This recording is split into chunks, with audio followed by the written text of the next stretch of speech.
We'll be in Jeremiah. Now, we're probably going to be all over the place in Jeremiah. That's the truth. But I'm going to read a couple of passages starting in Jeremiah 2. So we'll start early on in the book. How many of you have ever had problems reading the books of the prophets? You read the prophets and you kind of like, what in the world did I just read? You know what I'm talking about? So that's kind of what I want to talk to you about tonight. I've been reading the book of Jeremiah since July 1st, and I just kind of purposely did it slowly. I purposely did it because I wanted to understand what the book was saying, and I did it because I wanted to understand how the prophets were written. And I think that a lot of people come to the Bible and maybe they're intimidated by the prophets. But you know, the books of the prophets take up about as much space in the entire Bible as the New Testament does. To avoid reading the prophets is to really avoid reading a significant chunk of God's revelation, to us. Let's look at Jeremiah, a couple of passages here. Jeremiah chapter 2 and verse 14. Okay, now the reason I want to read these passages is not because I'm going to explain them to you. Okay, all right, so hopefully you're not going to walk away from here going, that guy just gave me more work. Okay, but I want you to just see how confusing, if I could just use that word, sometimes these things can be. Verse 14 of chapter 2. Is Israel a servant? Is he a homeborn slave? Why is he spoiled? Now, if you think that word spoiled has to do with the way we think of children being spoiled today, then you might really misinterpret that passage. But there's a lot of questions, no pun intended, in that verse. Verse 15, the young lions roared upon him and yelled, and they made his land waste. His cities are burned without inhabitant. Also the children of Noph and Tahpanhes have broken the crown of thy head.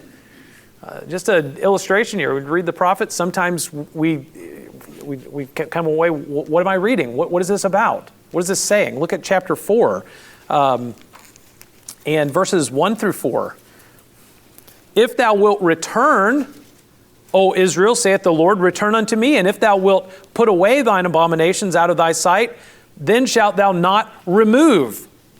And thou shalt swear, the Lord liveth in truth, in judgment, and in righteousness, and the nations shall bless themselves in him, and in him shall they glory.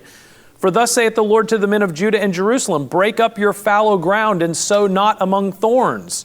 Circumcise yourselves to the Lord, and take away the foreskins of your heart, ye men of Judah and inhabitants of Jerusalem, lest my fury come forth like fire, and burn, that none can quench it because of the evil of your doings. Again, a passage that leaves a lot of questions. What does this mean? What is this saying? What is it talking about? Well, the title of the session is A Strange Way of Talking, and actually the title comes from a quote from Martin Luther. And I wanted to title it what he said, but my wife didn't think that was a good thing, because what Martin Luther said was that the prophets have a queer way of talking. And I thought, a queer way of talking, that'd get some people, down to the session, okay? Like people who, instead of proceeding in an orderly manner, ramble off from one thing to the next so that you cannot make head or tail of them or see what they are getting at. You ever read that? Think that when you're reading the prophets? What is this about? One of the problems that we have sometimes when we're reading the books of the prophets is that we come to the books of the prophets and we think to ourselves, here's what we expect. We expect the prophets to read just like the book of Romans and just like the narratives of the Old Testament, David and Goliath, Saul, Samuel. We expect to read it just like the Gospels. We expect the way that it's written to be written exactly like those things are. But the Bible has a variety of different kinds of literature, and if we can use the word genres, the way things are written. For example, hold your place here, but I'd like you to go over to Psalm 3. Now, when I was thinking about this, and I thought, I'm going to open my Bible to the book of Psalms, and then the first psalm that I see, I'm just going to look at it, and then we're going to go from there. A lot of the Old Testament is written in what's called Hebrew poetry. Okay? And the Psalms are Hebrew poetry. Okay? Now, poetry, especially Hebrew poetry, is written in a certain way. It communicates in a certain way. Okay? Notice in Psalm 3, and we're going to look at one verse. Let's look at verse number 8. Here's what the Bible says. Salvation belongeth unto the Lord. Thy blessing is upon thy people, Selah. Now, I want you to notice in the text, because I want you to see what the verse says. There are two lines in that verse. First line, salvation belongeth unto the Lord. Do you see that? The second line of the text, thy blessing is upon thy people. Okay, Hebrew poetry is written in what is called a couplet. 2 lines, there's a couple. And the way Hebrew poetry works is, it works on a thing called parallelism. You know, when in our poetry in the English language, roses are red, violets are blue, something, something, something, and so do you. Okay, all right. So we rhyme in English poetry. We tend to rhyme things at the end of the line, right? That's the way our poetry works. It's the way our hymns work, right, when we sing. Hebrew poetry rhymes, but it doesn't rhyme in sound. It rhymes in thought. In other words, both of those lines are not saying two different things. In Hebrew poetry, those two lines are saying one thing. Now, notice what he says here. Salvation belongeth unto the Lord. Thy blessing is upon thy people. Okay, so the word salvation in the first line has a rhyme in the second line. Does anybody take a gander or a guess at what that word is that rhymes? Yes, in the back. Blessing. Blessing. Okay, now listen. If you don't understand how Hebrew poetry works, here's what you'll do. Salvation belongeth unto the Lord. Okay, God saves. Thy blessing is upon thy people. And then here's what we'll do. We'll try to guess what that blessing is. Or we will try to say, well, these are the many blessings, plural, that God gives to his people. Never mind the fact that the word is in the singular, because it says blessing singular, not plural. The way Hebrew poetry works is that this verse is saying one thing. The Lord blesses his people with salvation. That's what the verse says. Not because that's the way I've interpreted it, but that's just the way Hebrew poetry works. In other words, all of the Bible is written in literature that the men of the Bible who penned that scripture knew and were familiar with. When you read the front page news, right? How many of you read a newspaper? Anybody still? Okay, all right, so some of us do. Okay, when you read the front page of a newspaper, right? Then you turn the page and you go to the comics. Or you turn the page and there's a political cartoon, okay? Do you read the comics the same way that you read the front page? No. Do you read a political cartoon the same way that you read the sports section? We automatically change the way that we read things because of the genre in which it's written. We look for things in a political cartoon that we don't look for when we're reading the front page. The Bible is a variety of literature, and poetry is one of those. Now, I say that to say this, and the reason I want to point that out is because the way that the prophets are written is different than Romans and Gospels and Old Testament narrative. And so when we come to the prophets, it's a very different genre. And we have to read these genres the way that they're meant. Okay, so here's the deal. What I want to do is I want to just give you 3 practical suggestions. I'd like to give you 3 observations first, and then I would try to give you practical suggestions as when you read the prophets, how to understand them when you read them. Okay, so for example, first of all, what even are the prophetic books, right? When we're reading the books of the prophets, like the book of Romans, what is the book of Romans? What is it? It's an epistle. What is an epistle? It's a letter. Okay, so here's a guy, Paul, he sits down and he says, "Dear Romans," and he writes a letter and he gets to the end signing off, Paul. Okay, I'm paraphrasing, obviously. He didn't say it like that. Paul sat down at one point, he started the letter, he wrote the letter, he ended the letter, there you have the letter. Okay, I mean, how long did it take him to write the book of Romans? I don't know. I mean, I'd be speculating to guess. How long did Jeremiah minister? How long did Hosea minister? Hosea ministered for 40 years. We have 14 chapters covering for 40 years. Jeremiah, 30 some odd years. We have 52 chapters. Okay, so, maybe he was busier. I don't know. Okay, so the first thing that we need to recognize about the books of the prophets when we come to read them is they are not letters. In fact, the prophets did not write first, they spoke first. The prophets were preachers before they were writers. So when we are reading the book of the prophets, what we are reading is what's called an anthology. Okay, an anthology is a collection. The books of the prophets are a collection of sermons. Okay, so Hosea's ministry, 30 to 40 years, we got 14 chapters. Notice in Jeremiah 36, okay, now I'm going to have you jump around a little bit here before we get to a place that I'd like to land, but Jeremiah 36, notice this. This highlights something. Chapter 36, verse 1, it came to pass in the 4th year of Jehoiakim, the son of Josiah, king of Judah, that this word came unto Jeremiah from the Lord, saying, take thee a roll of a book, and write therein all the words that I have spoken unto thee against Israel and against Judah and against all the nations, from the day I spake unto thee, from the days of Josiah, even unto this day. Now, Josiah would have been killed somewhere around 609 BC, okay? Jehoiakim comes to be king, and he's their king until about 598 BC. So you're talking about about a 10 or 11 year span. And God says to Jeremiah here, toward the end of Jehoiakim's reign, he says here, I want you to take and write in a book all the words that I spoke unto you in the days of Josiah and all the way until right now in Jehoiakim's reign. That's a very long time. But what it emphasizes is that Jeremiah had been preaching before he was ever commanded to write. He had been preaching an awful lot of things over that time. Notice Jeremiah 21, back to Jeremiah 21, which we'll park here in these chapters, I think, for a little bit. Jeremiah 21.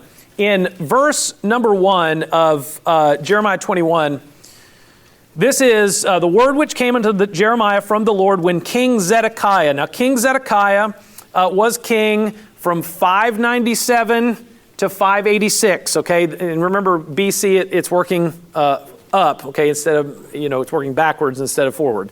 597 to 586. So there's King Zedekiah. Notice, if you would, next chapter, chapter 22, verse number 11. Okay, Zedekiah 597, keep that in mind. Jeremiah 22, verse number 11. He says, for thus saith the Lord touching Shallum, the son of Josiah. Now, Shallum was a king for a very short period of time, I think maybe 2 or 3 months. He was not king very long. Zedekiah 597, Shallum 609. We've gone backwards in time to talk about this king. But wait a minute. He's saying something about that king. So the material is out of order. You've got Zedekiah first, who's really after, and then you've got Shallum next, who's really before. Okay, so it's out of order. The material has been put together this way after the fact. But he has a message for Zedekiah. He had a message for Shallum. Look down the page, verse 18. Here in the same chapter. Therefore, thus saith the Lord concerning Jehoiakim. Okay, now we're going forward again. So we were out of sorts. Now we're going in the right direction again. Okay, he was speaking to these people before it was ever written down, before it was ever put together. So that is basically essentially what we're reading here. That's why sometimes it can be very confusing. If we don't know where the message begins and where the message ends, if we don't know where these individual messages are, see, if you depend on your chapter divisions, which, by the way, the chapter divisions in your Bible are not inspired, and if you depend on your chapter divisions, you'll be cutting off a message in the middle. But if we go back to chapter 4, the first 4 verses of chapter 4 are actually connected to the previous chapter 3, in that message. Okay, so how do we identify these individual messages? That's what I want to tell you, and then I want to give you something to think about. Well, first of all, look at the introductory and concluding statements. Chapter 21, back here, verse number 4. You see at verse number 4, thus saith the Lord. You ever read that in the prophets? Thus saith the Lord. Thus saith the Lord. He is introducing his message. Thus saith the Lord. Notice in verse number 7, and afterward saith the Lord. Thus saith the Lord, he introduces it. Saith the Lord, he's concluding it. Thus saith the Lord and saith the Lord form a parenthesis around that individual message. So there's the message that he had. Look down again, look at verse number 8. And unto this people thou shalt say, thus saith the Lord. There it is. There's his introduction. Notice when you get to verse 10, for I have set my face against this city for evil and not for good, saith the Lord. There's the second side of that parenthesis that closes that message. That is one single message right there. So one way that we can tell where a message begins and where a message ends is by the introduction and the conclusion to that message. Does this make sense? I mean, do you understand that? I'm going somewhere, so hang with me here. But because what we're talking about, the whole book is a collection. That's what it is. If we could see where these individual messages are, it's a way to helping us. Here's the second thing that we can note here. Sometimes you can tell an individual message or distinguishing message when there's a change in address or a change in the speaker. Notice in chapter 22, okay, because I'm going to try to hang it close here. Verse number 8 of chapter 22, and many nations shall pass by this city, and they shall say, every man to his neighbor, wherefore hath the Lord done thus unto this great city? So God is speaking about they and them, then they shall answer. Verse number 9. Now, verse number 10, weep ye not for the dead. So here he's talking about they, them, they, and all of a sudden he changes it and says, now you don't weep. You see how the change of address? He's speaking about them generally, and now he's speaking to people directly. Ye. Okay, change of address can sometimes do that. Look over, in Jeremiah chapter 4, which if you wanted to look and turn, that'd be fine. I'm going to try to go quick. Verses 18 and 19, you see the same thing. Verse 18, thy ways, thy doings have procured, that is, they have gotten these things unto thee. Verse 19, my bowels, I am pained at my very heart. There's a change of speaker. God is saying, you've done this, these things are coming to you, and then all of a sudden you have this my, change of speaker. New message. You see that? So the individual messages, you can tell where they begin, where they end. That can be a help. And then here's another thing, the change of content. Actually, hold it in chapter 4 because I actually have an illustration here. The change of content is also very important. Chapter 4, verse 21, let's look at verse 22. My people is foolish, they have not known me, they are sottish, that is, they're silly. They have none understanding, they are wise to do evil, but to do good they have no knowledge. Verse 23, I beheld the earth, and lo, it was without form and void, and the heavens, and they had no light. Now, there's a big change right there. Here's my people. They're foolish. They're silly. They have no knowledge. Boom. I beheld the earth, and it was without form and void. By the way, what does that sound like? It sounds like creation, doesn't it? You know, this verse is related in some way to creation, but it isn't about creation. Okay. And anyway, that's something else. I don't even know if I'll talk about that tonight. Okay, but it's a total change. It's a total change of content, a total change of subject. So if we can find where these individual messages begin and end, it can be a help to us when we're reading the prophets and understand, okay, I don't have to, like Romans, when you read the book of Romans, you look for things like therefore, or you see FOR, for. That's Paul explaining something that he's just stated. Not going to find a whole lot of that connection when you read the prophets. That's because these are individual messages and sermons that are tied together in a different way. Okay, so look. You have messages that end up forming units that end up making sections. Like the whole first section of Jeremiah is chapters 1 through 25. That's the first section of the book. And by the way, it's not divided necessarily by chapters, it's divided by units. And some of those units are multiple chapters. Chapters 7 through 10 are his sermon at the temple. a major unit. Though that unit is divided into individual messages. Okay. So when we are reading the prophet, how do we read this? How do we understand this characteristic of the prophets? Okay, well look, when you read the books, when you read the prophets, look for themes that connect, not words and sentences. Okay, now let me help you see what I'm talking about here. Jeremiah 20, let's go back to Jeremiah 21. Okay, look for themes that connect, not necessarily words and sentences. Okay, and by the words and sentences, I mean you're going to read this long passage, and then you're going to get this thing that says, therefore. Okay, and that's going to explain everything that I've just said. Probably not going to be laid out that way in the prophets, and especially Jeremiah. Jeremiah 21:1. Okay, again, we looked at this. The word which came into Jeremiah from the Lord when King Zedekiah sent unto him. So here you have King Zedekiah. Notice down the page to chapter 21, verse 11. And touching the house of the king of Judah. Does everybody see that?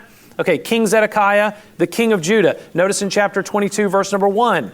Thus saith the Lord. There's your introduction. You know you've got a new message. Go down to the house of the king of Judah and speak there. Okay, you roll down through here, and here's what you find out. All of these messages that are lumped together in this section right here, can anybody see a common theme? Zedekiah? What was he? He was a king. Authority. Kings. Okay, all these messages, you know what they're related to? Kings. That's why they're all lumped together, because they're a common theme. Now you say, well, what's the point of that? There's a big point to that. There's a very big point to that. How many of these kings do you think panned out? Well, you read the text. You'll find out how many of them panned out. Well, if you go by your chapter divisions, you'll be disappointed. Look at chapter 23.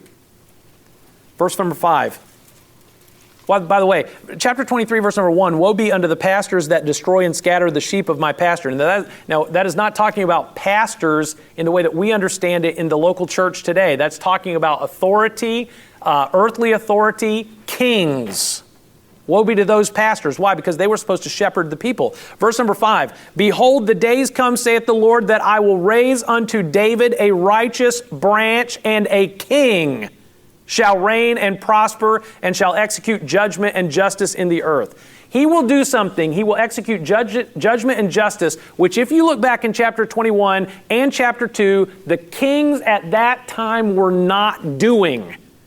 But there's a capital B branch coming from David who will come and reign. By the way, here's what he's going to be called in verse number 6. He's going to be called the Lord our righteousness. That's going to be his name. You know what Zedekiah's name means? Jehovah is righteous.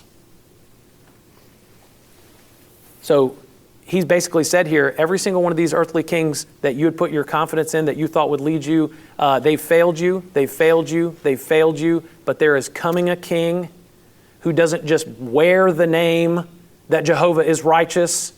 He is Jehovah, and he is righteous. He will undo all that they have done. So when we read the prophets, we have to look at a bigger picture.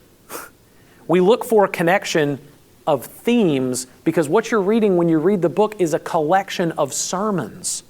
You have to understand the sermon, get the theme, tie it together. Does this make sense? I mean, do you understand? And listen, I know what I'm doing here. I'm giving you more work, okay? And that's what I do. And we're not even talking about arrangement here. Chapter 2 of the book of Jeremiah, he says to them, you have betrayed God just like a wife would betray her husband committing adultery. And here's how. You have been unfaithful by worshiping false gods. You have been unfaithful by depending on foreign countries for help. You have been unfaithful in worshiping false gods. Whoa! Seemed like we just already talked about that, Jeremiah. Why are you bringing that up again? Okay, any of you preachers in here, you ever repeat a point? They do too. The prophets repeat things. They'll say the same thing, they'll use different words. But they'll say the same thing because they are pounding the point. Pounding the point. So look, listen, when we read the prophets, let's look big picture. If we understand how to divide that, we get the theme. Okay, here's the second thing. When we read the prophets, when you think of prophecy, what do you mostly think about? So I'm going to go to a conference on Bible prophecy. What do you think that it's going to be about? Eschatology, revelation, the future, right? Predicting the future. And so you come to the books of the prophets, you think, okay, I'm going to read about the future. Well, the problem with that is you get there and you find out, I'm reading a whole lot about the past. Okay, because there's a whole lot of history in here. The books of the prophets are primarily historical and theological. They tell us about things that happened in the past, and they teach us things about God. Okay, they're not primarily about predicting the future. Even when they are predicting the future, a lot of times the future that they were predicting was the future of their own time, not ours. Now, there are places where very clearly they are predicting the future that has not occurred yet. So I don't want to diminish that at all. The Bible says in the book of Jeremiah, I'm going to bring them back from the land of Babylon. And when they come back from Babylon after 70 years of captivity, they will serve David their king. Hadn't happened yet. Hadn't happened yet. God said that that would happen, but that hasn't happened yet. Did they come back? Yes, they did. But that part of it isn't done yet. So there is an element where that is true. But listen, if we come to the books of the prophets and read them, and we read them with the mind of, okay, all right, I'm going to figure out what's going to happen in the future. Basically what we mean by that is I'm going to find out what's going to happen in my future. And I'm going to see how it's going to happen. And somehow or another, Russia's going to be involved. So I gotta find out about how that's going to connect, okay? Look, Walter Kaiser said, almost always the messages of the prophets are set against the backdrop of the nation's history and its present situation. When Jeremiah is preaching about the fact that you've worshiped idols and you've depended on foreign countries, that's what they were doing right then. When he comes to King Zedekiah and he says, well, I know this is later in my notes, but when he comes to King Zedekiah, or King Jehoiakim, he comes to King Jehoiakim and says, look, you have done unrighteously. What has he done unrighteously? Well, you've done unrighteously because you have not paid people their due who have done the work for you. Okay, that's historical, and I want to tell you something, that's also theological.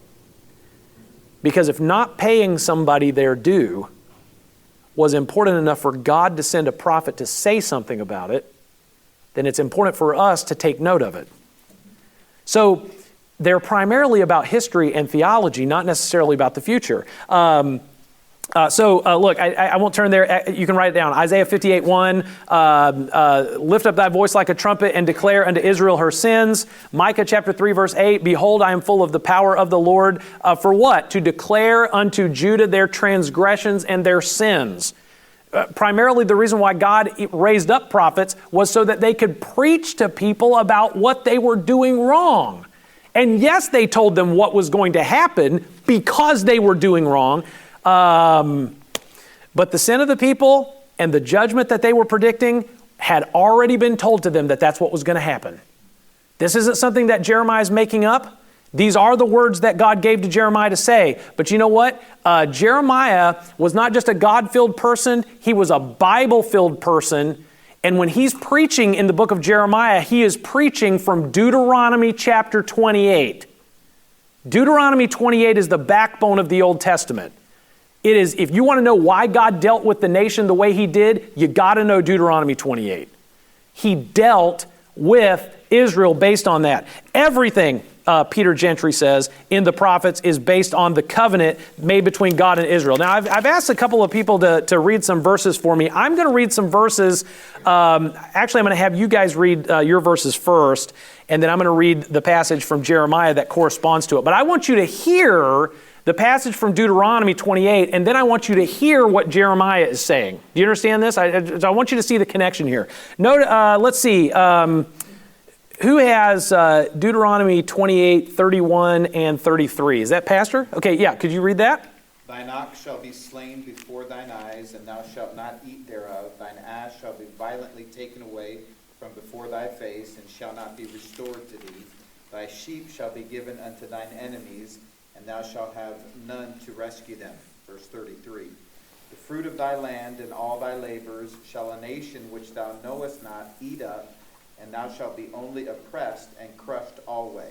Okay, now I want you to listen to Jeremiah 5:17. And they, this is talking about the people in verse 15 says, a nation, a mighty nation, a nation whose language thou knowest not, neither understandest what they say. They shall eat up thine harvest and thy bread, which thy sons and thy daughters should eat. They shall eat up thy flocks and thine herds. They shall eat up thy vines, thy fig trees. They shall impoverish thy cities wherein thou trusted. God said, if you do what I tell you to do, in the covenant, then this won't happen. You disobey what I've told you to do in the covenant, and this is going to happen. That's what he was saying in Deuteronomy 28. And Jeremiah is looking around and he's saying, we're not doing what God has told us to do. This is what's coming. This is what's going to happen. Deuteronomy 28:49. The Lord shall bring a nation against thee from far, from the end of the earth, as swift as the eagle flieth, a nation whose tongue thou shalt not understand.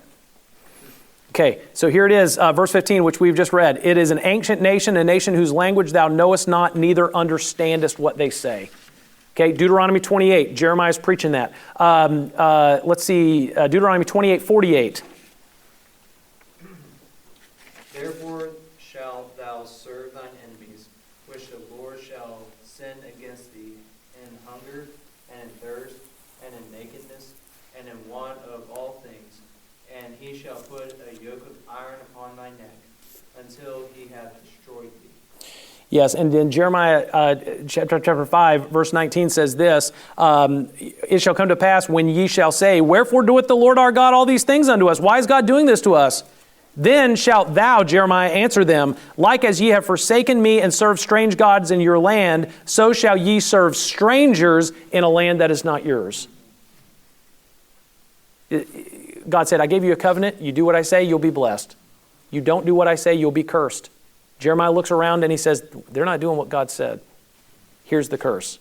You see, he's predicting what's going to happen, but God already told him what was going to happen in Deuteronomy 28. Do you understand that? You see that? Okay, one more, and Deuteronomy 28:64. And the Lord shall scatter thee among all people, from the one end of the earth even unto the other.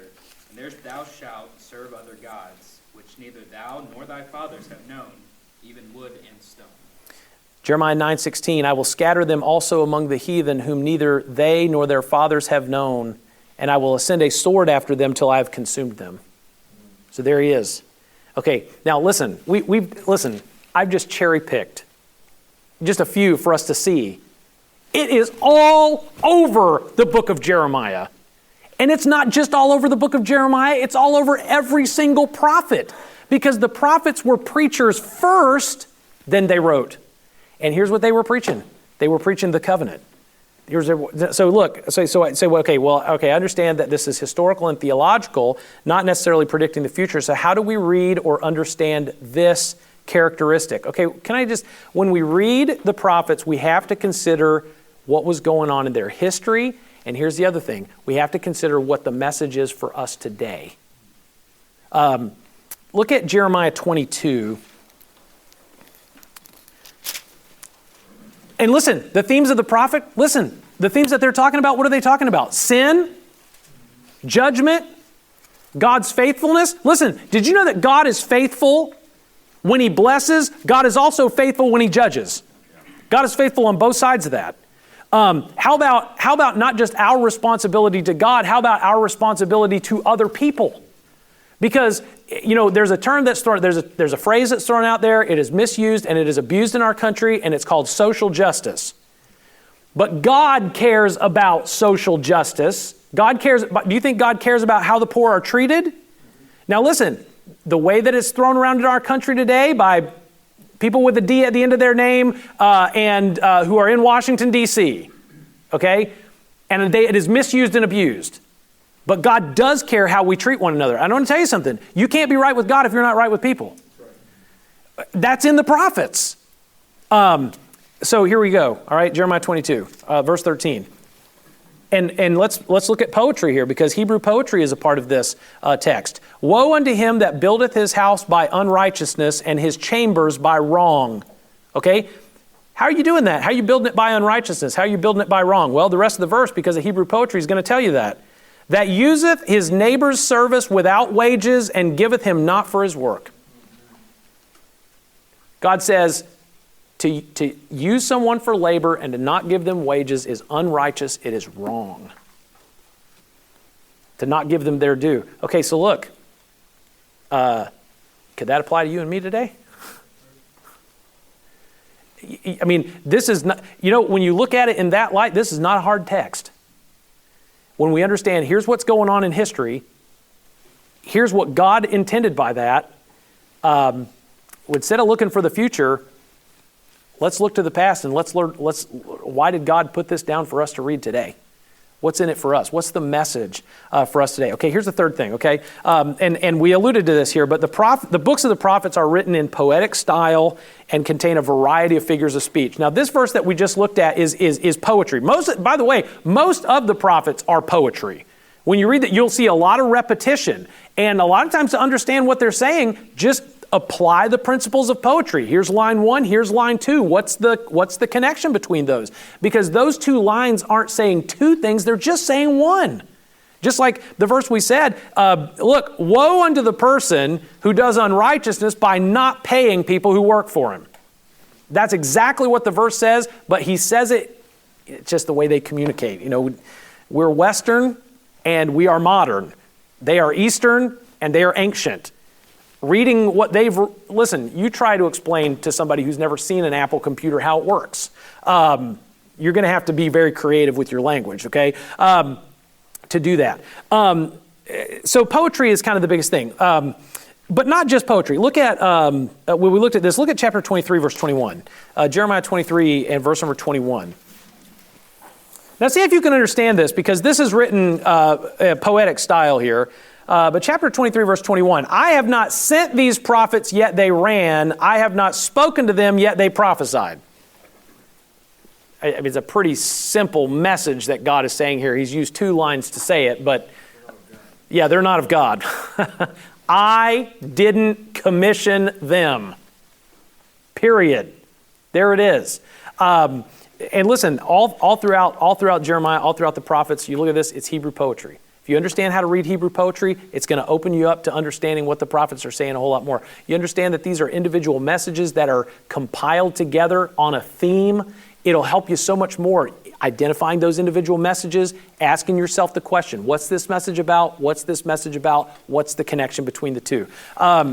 They use simile and metaphor. Listen, these are figures of speech. Okay, if I were to tell you, like I made a joke earlier, I was like, okay, I got to go because I got to write something, so I'll have something to say at my session. So if I was going to say, look, tonight I'm going to speak off the cuff. Am I going to speak off the cuff? You understand what I mean by that, right? If I'm say, listen, I know you're battling something, but you need to stick to your guns. Okay, here's what I want you to understand. You're not going to understand that figure of speech by defining the word stick and guns. It's a figure of speech. We understand what it means. We just say it. Pastor Coyle always says, we all have feet of clay, and so it's a figure of speech, okay? I mean, because my feet are flesh and bone last I checked, okay? But we understand we all have feet of clay. That is, we all have weaknesses. So the prophets talk that way. The prophets do the same thing. They use figures of speech. Look at Jeremiah 21, okay? Verse number 12. Jeremiah 21, verse number 12. He says, O house of David, thus saith the Lord, execute judgment in the morning and deliver him that is spoiled out of the hand of the oppressor. The person who is spoiled is the person who has his stuff stolen from him. Lest my fury go out like fire and burn that none can quench it because of the evil of your doings. Now he says God's fury is going to burn like fire. It's a simile. He used the word like there. It's going to burn like fire. He doesn't say he's going to send fire. Now, the city of Jerusalem was eventually burned at the end of everything, but the illustration here is that God's fury, what's God's fury like? You ever see a raging fire? That's God's fury. That's what it's like. That's what it's like. Notice in chapter 22, okay, this is fun. Chapter 22, verse 6. And listen, it's a different culture. It's a different time. It's a different history. Verse 26, or chapter 22, verse 6. Thus saith the Lord unto the king's house of Judah, thou art Gilead unto me, and the head of Lebanon. Yet surely I will make thee a wilderness and cities which are not inhabited. Okay, so thou art Gilead unto me. You say, well, what in the world does that mean? Well, I could take a guess just because I know a little bit about Bible geography. Gilead was in the northeast over into Transjordan. That's across the river and up to the northeast. It was near a very well-watered and fertile area. So I'm assuming thou art Gilead unto me, that you are a very fruitful and prosperous land. Because when you read the second half of the verse, here's what he says, I will surely make thee a wilderness. Now, when he says, you are Gilead unto me, Gilead is just a part of the nation. What's he saying about, and it's just a metaphor. It's just a metaphor that you're a prosperous and fruitful land. Doesn't matter to me if you are a prosperous and fruitful land. I'm going to dry you out and make you a wilderness because of what you're doing. See, he used figures of speech and idioms, okay? This is great. Look at chapter 50. Hold your place here. I got one more in chapter 22. This is great. In verse 19, speaking of King Jehoiakim, okay? He shall be buried with the burial of an ass. Okay, so, how is a donkey buried? Drawn and cast forth beyond the gates of Jerusalem. So he's just kind of thrown out, right? Is that buried? That's not really buried because he's not covered up. Okay, so here's the kind of burial this king is going to have. He's going to have a burial like a donkey would have. He's not literally going to be buried. He's just going to be left out in the open. That's how his body is going to be treated. Do you see that? It's just he's using a figure of speech to help us to see here's how bad his death is going to be. When he says that. Notice in chapter 50, I love this. This is in chapter 50. There's chapter 50 gives us one passage, and then chapter 49 gives us another here. So we see it in both sides. But chapter 50, end of the chapter, Jeremiah 50, and verse number 45. Now I'm gonna. Verse 45 says, "Therefore hear ye the counsel of the Lord, that he hath taken against Babylon, and his purposes that he has purposed against the land of the Chaldeans. Surely," he says, "surely the least of the flock shall draw them out." What does he mean by draw them out? "Surely he shall make their habitation desolate with them." In other words, he's going to make their where they live empty. Okay, "surely the least of the flock shall draw them out." When you hear that, the least of the flock, what do you think of? A flock. What a flock of what? Sheep. Okay, the least of the flock. What do you think of when you think of the least of the flock? The runt. Yeah, the runt, the weakest, the smallest. Okay, so it'd be kind of like saying, I cheer for the Titans, and I know that's funny. But it'd be like saying, which we could probably do this year. A fifth grader could punch through that offensive line. That's what he's saying. Surely the least of the flock is going to be able to drag them out of the city. Nothing's going to stop me from doing what I've said to do. Even a fifth grader could punch through that and take them out. Okay, what is that? That's a figure of speech. It's an idiom. He says the same thing, and here's why. He says the same thing to another nation in chapter 49, verses 20 and 21. He says the same thing to another country. Verse 20, middle of the verse there, same wording. "Surely the least of the flock shall draw them out. Surely he shall make their habitations desolate with them." A fifth grader could go in and punch them out. That's what he's saying. And if there's any fifth graders in here, no offense. So use that. And then finally, Jeremiah 23. Back to Jeremiah 23 here. Jeremiah 23, verses 19 and 20. Again, what we see here is we see imagery. We just see imagery.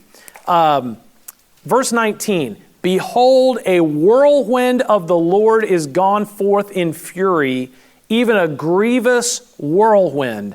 It shall fall grievously upon the head of the wicked. What is the whirlwind? Verse 21 or verse 20. The anger of the Lord shall not return. Now look, when God lets out his anger, you ever see a tornado? You ever see the devastation that a tornado can leave behind? You ever see the whirlwind? When God lets out his anger, that's what it is. It's a whirlwind. It's a metaphor. It's showing you, here's what God's anger is like. We are so confined to understanding basically just what we see. How can we comprehend and understand a God that we cannot see? And God is trying to communicate to us in terms that are vivid and that are real, in terms that we understand. And God says, look, you don't want me to be angry, and here's why you don't. You know what my anger's like? It's like a tornado tearing through your town. That's the kind of devastation it could leave behind. Does this make sense? Okay, so the prophets communicate in figures of speech, idioms, because they're just trying to be as vivid as possible. God wanted to communicate in ways that were vivid. Now, how do we read or understand this? Okay, now look, when we read the prophets, we have to look for the meaning of what's being said and not just the words themselves. It's like we said, the figure of speech, sticking to your guns or speaking off the cuff, or, in other words, there are words in here, there are phrases in here that God intends to be vivid, to be a picture, to communicate something radical. Maybe we could use that word about him.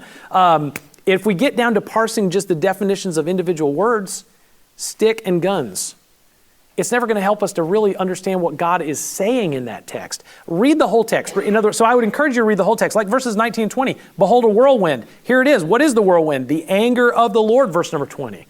Get the whole picture rather than kind of parsing individual words. Now look, I hope that you'll be encouraged about reading the prophets. I hope you won't shy away from reading the prophets.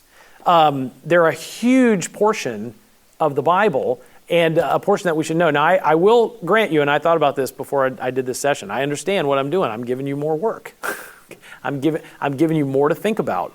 I'm giving you more to process. But look, I got to tell you something. This has been a huge help to me, understanding the book of Jeremiah, and understanding what he's saying, and understanding how to read the prophets has been a huge help to me.